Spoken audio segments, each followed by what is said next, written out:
வெளிநாட்டுல இருந்து உள்ள வந்து ஊடுருவியவர்களை, போலி வாக்காளர்களை கண்டுபிடிப்போம். ஒரு 4 மாசம் எடுத்துப்போம்.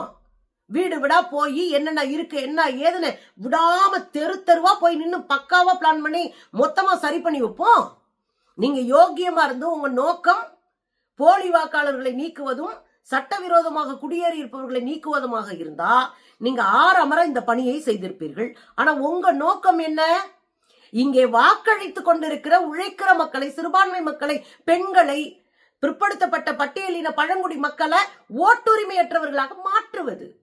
அதுதான் இவங்களுடைய நோக்கம். அதான் இந்த அவசரத்துல நம்ம ஒண்ணும் கொடுக்க முடியாது, ஒரு ஆதாரம் கிடைக்காது, தேடி போக முடியாது. இத்தனைக்கும் இந்த ஒரு குறிப்பிட்ட காலத்துக்குள்ள 1 மாசத்துக்குள்ள இவ்வளவும் செய்யணும். எப்படி செய்ய முடியும்? அதைத்தான் அவர் கேட்கிறார். காலமே இல்லைங்க. 1 மாசத்துல எப்படிங்க முடிக்க முடியும்? அது இன்னொன்னு ஞாபகம் வைங்க. ஒரு பகுதி இருக்கு, ஒரு பூத்துக்கு 1000 ஓட்டு. இப்ப 1000 ஓட்டுக்காரங்களுக்கு ஒரு அம்மா ஒரு ஐயா யாரோ ஒருத்தர் போய் கொடுக்கிறாரு. ஒரு ஆளு 1000 பேருக்கு ஒரு ஆளு 1 மாசத்துல கொடுத்து வாங்க முடியுமா? கேள்வி இருக்குல்ல.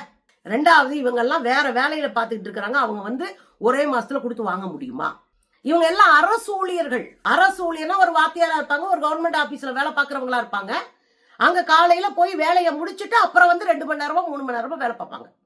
அப்புறம் வாலண்டியர்ஸ் கொஞ்சம் பேர் இருப்பாங்க. இப்ப இவங்க ஒரு நாளைக்கு 2 மணி நேரம் வேலை பார்த்து 1000 பேருடைய அத்தனை தஸ்தாவேஜஸ் எடுத்து வச்சு சரி பண்ணி அதை கொண்டு போய் சமர்ப்பிச்சிருவாங்களா? இது எப்படி நடக்கும்? இதுக்கான டைமிங் என்ன?